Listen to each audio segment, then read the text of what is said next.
Hi guys, welcome to Lynette Looks. I am super happy to bring to you a new book that I just got finished reading, and it is called The Happy Ever After Playlist by Abby Jimenez. She did another spectacular job with this book, so let's get into it. 2 years after Sloane Monroe, I love her last name, Sloane Monroe, she loses her fiance. He died. So 2 years after his death, she is still struggling to live life. She is still in a super amount of grief from that incident in her life, and she cannot get out of that grief state. It's been a very tough grieving process for her. And then one day something happens where she's driving in her car and this stray dog comes out of nowhere. It just like snapped her out of her grief state for that moment of meeting this dog. And she sees his tag, and his tag has his owner's name, Jason, and the dog's name is Tucker, and with Jason's phone number. For the next several weeks, she is calling this number. She's letting Jason know, like, hey, I got your dog, he's really sweet, but like, you need to call me back if you want your dog. And Jason is a musician. He's currently like on tour and everything, and he is not calling her back at all because he's very busy working, and he's also across the world. I believe he was in Australia. So eventually he does call her back. That's where their relationship starts. But in the midst of her having this dog, before he calls her back, she is stepping out little by little of that hard grief state that she has been in for the last 2 years since her fiance died. And this dog, Tucker, is really the best companion that she could have ever not asked for, but could have ever felt in her lap, because he is getting her to get out and get moving, and getting her mind on something else other than being in such painful grief. It was a blessing that this dog coming out of nowhere in her life. It was such a blessing for her. And anyway, so Jason finally does call her back, and the relationship starts from there. And it is such a nice, meet cute, you would say, relationship where they're texting back and forth, kind of like flirting and stuff like that, after she lets him have it for not calling her back for several weeks. She's wanting to like keep Tucker. She's formed such a nice bond with this dog. It's her like bestie, and she's able to feel like herself again little by little, just by having Tucker as her companion. And so she's letting Jason know, like, look, I'm about to keep your dog, how do I know you're gonna be a great owner if you didn't even call me back? You didn't even know that your dog was missing. And he was missing because the dog sitter that he had, and you'll find out who that was. It's very, very interesting who this character, she plays a very big role. She's one of the main characters as well. And you're gonna learn a lot about her and why Tucker was able to get out of her sights. She lost him. Sloane was the one who happened to get him. It was so nice reading her finally finding her footing again. And it was so exciting, and so kind of like a new adventure for her, getting to know Jason. And they're like going back and forth through text and then on the phone, and eventually they meet. Jason was very happy to meet Sloane, and Sloane was very happy to meet him. But this story does come with huge challenges for them, in the form of emotional struggles, in the form of wanting to pursue your dreams, at the same time having ambition and not knowing how to get there or how to maneuver in this new territory. And also Sloane, she hasn't come out of that grief state fully. So getting to know Jason, she's treading lightly, because she also feels like she is abandoning her fiance, even though, you know, he did pass for several years, but it's all new emotions that she's feeling for the first time since the death of her fiance. She gets to know who Jason really is and what that means to her. So it's an adventure in itself. And also the woman that was supposed to be taking great care of Tucker and she wasn't, who this woman is, and how she brings a huge challenge in their relationship, a huge barrier in their relationship, something that causes strife and struggle for them. It also tests trust, and it comes into that debate, like doubting the person because of this individual that I'm not going to name, but you will find out once you read this book who this is and find her story and why she is the way she is, because she's a little bit of she has a devilish type of personality.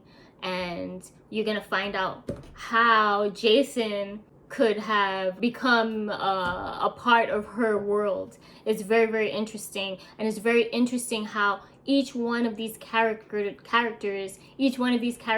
develop and mature in the process. It is such a nice love story. I wanted to in the end, I wanted to listen to Jason's album. I want the album. I want to buy it. You know, Abby Jimenez, you know, get a celebrity to make or an actor who can sing to bring this to life, to bring Jason's music to life, because I enjoyed the characters that much. Sloane is also an artist, and I also loved her character so much. I wanted to see her work. You know, when you read a story and the characters, you really get to know them. It's like you're sitting in the living room with them when they're having conversations. It's like you're right there, you're a fly on the wall. Or you also develop a relationship with these characters and you feel like, wow, these people could really be, I could hang out with them. You know, I could totally hang out with Sloane. I could totally hang out with Sloane and Jason and have a great time, because they were likable characters for me, at least. I also even had a heart for the devilish woman, per se, in this story. I also felt her pain and why she was the way she was and why she did all the things that she did that were not nice, that were not so nice. You know, what was underneath that persona and who she what she had been battling with. So each one of the main characters do have a really good storyline, and you get to see them grow, and I love that. And because of that, I became very interested in wanting to see them in the end find out who they were, what they wanted, and what path they were going to take. I was rooting for each one of them, honestly. I enjoyed it. I enjoyed the story. I loved their love. I loved reading about how they fell in love, how they met, like just everything about it. I really, really enjoyed. If you want something light, if you want something fun, if you want something that is swoon worthy, a meet cute type of romantic drama, you're gonna like these characters. I think this is a really good book. I highly recommend it. I gave it 5 stars on Goodreads. I did not read the first book in this series. I didn't know it was a series. I just saw it and I was like, oh, this is cute, let me just read this one, you know. I didn't know that it was a series, but I was fine without knowing the book that came before that one. So I'm thinking I will read The Friend Zone next. If not, I do want to tap into another book of hers, because this was just a fun read. It was really fun, and it was a super fast read because I kept wanting to know what was gonna happen next. It was that enjoyable. I like when I pick up a book and I just want to get to know the characters more and more and more as I continue to read. I want to know what's happening next. Yeah, and it was just really good. So I recommend it. So that's it for my book review for today. Hit that like button and subscribe to my channel because it really does help me make more videos. I am continuing on my journey of making reading a daily habit. I do want to read more, and that was my initial intention for starting this book channel, or channel about books, but I also talk about other things on this channel. I am not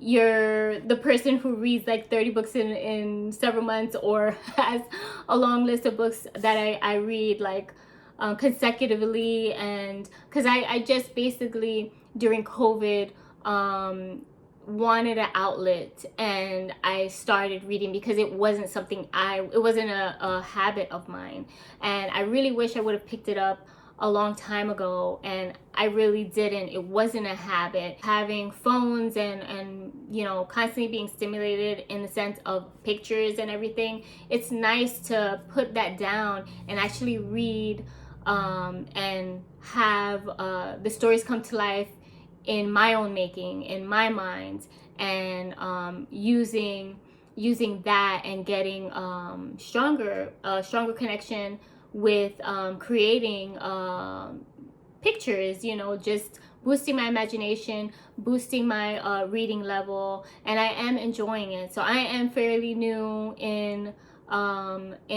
having this as a habit, and I am gonna continue because I believe it's really beneficial, especially now again with so much technology. We are like inundated with constant entertainment. We have it in our hands, which is amazing. Like you can watch anything you want in a second. You could just search for whatever you want. It is so easy, so simple, and I love that too. Me watching TV shows did not snap me out of some of the the what we were experiencing during that the pandemic.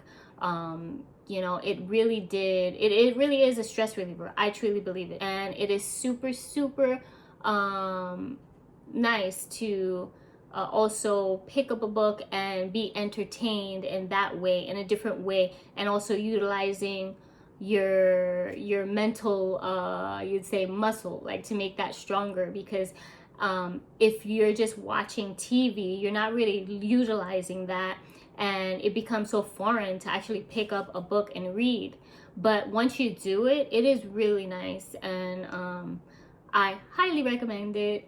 So if you're watching this episode and you were like me where you didn't really read much and you're wanting to start out, this is a great book, the one that I just spoke about, and I encourage you to pick it up and start reading.